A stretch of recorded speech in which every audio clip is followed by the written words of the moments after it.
नमस्कार दोस्तों, मैं आपका साथी केशव विवेकी आपका हिंदी महासागर के इस विशेष प्रयोजन में विशेष स्वागत है।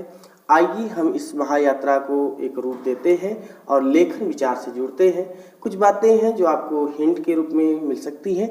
लिखने से पहले कुछ बातें, कुछ प्रश्न आपका भी होगा। लिखने के लिए मुहूर्त क्या है, इन सब पर हम आज बात थोड़ा सा करेंगे। तो आप सभी से आग्रह है कि वीडियो पूरा देखें, तभी लाभ मिल सकेगा। तो आज ये हम जिस एपिसोड से जुड़े हैं ये भाग 6वां है। तो आज हम जानेंगे लिखने के लिए प्रयास कब लिखें तो बेहतर होगा, लिखने के लिए कितना समय रखें, ये महत्वपूर्ण बातें हैं। आइए जुड़ते हैं। लिखने के लिए प्रयास। अक्सर हम कुछ नया लिखने का प्रयास करते रहते हैं। बहुत लोग विचार बनाकर रह जाते हैं। परिणामतः अंत यही होता है कि कोई कुछ नहीं लिख पाता। जो सोचा तत्परता के साथ काम करने पर भी जो हो जाए, पर केवल सोच कर रह जाना ठीक नहीं कहा जाता। यदि आपने लिखने के लिए प्रयास सोचा है तो भूल जाइए, और यदि प्रारंभ कर दिए हैं तो उससे बेहतर और कुछ नहीं हो सकता।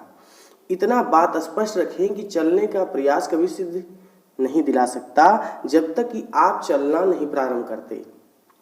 आज बहुत लोग प्रयास करके रावण की सीढ़ी तैयार कर रहे हैं। अब आपको प्रयास करने की नहीं, लिखने की आवश्यकता है। इसका सीधा सीधा ध्येय यही है कि मैं कलम उठाने का कोशिश कर रहा हूँ। इसमें उठाना नहीं है, कोशिश तो करना ही नहीं है, बस उठाए ले लिए। तो यहाँ कहने वाली है कि काम करिए तभी परिणाम मिलेगा।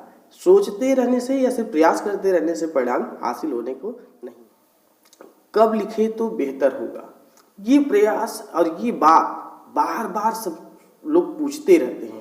एक अच्छे लेखक जब भी हमारे सामने आता है तो एक आम नया लेखक उससे पहुंच के पूछता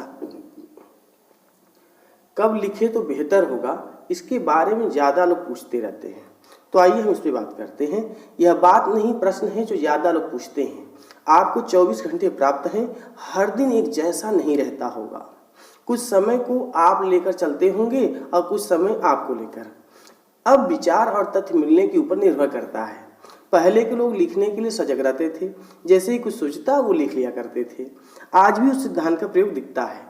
वास्तव में आपकी मनोदशा लिखने के अनुकूल हो तो अवश्य लिखें, बस ध्यान रहे तय विषय या विचार की दिशा में लिखना है। अनावश्यक चीज़ों को छोड़ते हुए एक अच्छे बोध के लिए स्वस्थ मन से कभी और कहीं भी लिख सकते हैं। लिखने का जगह एक बेहतर हो तो अच्छा होगा, क्योंकि जगह जो निश्चित होता है कि हम यहाँ बैठ के लिखेंगे, तो कभी कभी जगह का फर्क पड़ता है कि हम वहाँ पहुँचते पहुँचते ही हमारे अंदर विचार स्वतः आने लगते हैं। तो स्वाभाविक प्रक्रिया ही लेखन की असल प्रक्रिया है, क्योंकि हम दबाव से या प्रभाव से या किसी कहे से जब लिखते हैं तो उतना बेहतर नहीं लिखते हैं। इसलिए लेखन के क्षेत्र में इस बात का विशेष ध्यान दीजिए कि जब आप लिखें तो एक समय अवधि बना के चले कि नहीं, हमें ये लिखना है, जब विचार आया वहाँ पहुँच के लिखिए। वैसे तो आमतौर पे लोग कागज़ लेके साथ चलते हैं, कलम लिए रहते हैं, कहीं भी लिख लेते हैं। इन दिनों मोबाइल है तो मोबाइल में लिख लेते हैं। तो ये आपके ऊपर निर्भर करता है। लेखन के लिए कितना समय रखें। लेखन के काम को निश्चित करके चलने का कोई गणित नहीं है।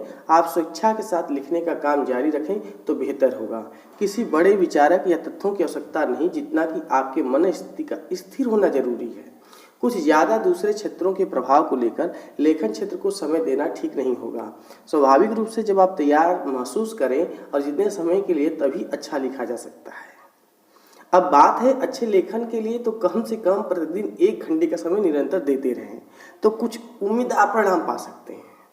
यहाँ कुछ ऐसा करना नहीं है जिससे आपका कोई काम रुके या बाधित हो। सबसे बात मौलिक यही है कि आपको समय अपना विशेष नहीं देना है, समय वो देना है जिसमें आप अतिरिक्त काम कर रहे हैं। साथ ही साथ अगर एक समय अगर निश्चित ही कर लिए कि हमें 1 घंटा देना ही देना है, तो वो अपने आप मैनेज होगा और आपका काम बेहतर होगा। आज हमने बात किया लिखने के लिए प्रयास, कब लिखे तो बेहतर होगा, लिखने के लिए कितना समय रखें। तो मुझे लगता है कि इन बातों को आप स्पष्टता समझ चुके होंगे। लेखन संबंधी अपने प्रश्नों को भेजें, उसका उत्तर अगले भाग में दिया जाएगा। इस भाग को आपने क्या नया मिला कमेंट करके बताएं। वीडियो को लाइक करें, मित्रों को भेजें। नई बातों से जुड़े रहने के लिए चैनल को सब्सक्राइब करें। मिलते हैं अगले भाग में, तब तक के लिए नमस्कार, बहुत बहुत धन्यवाद।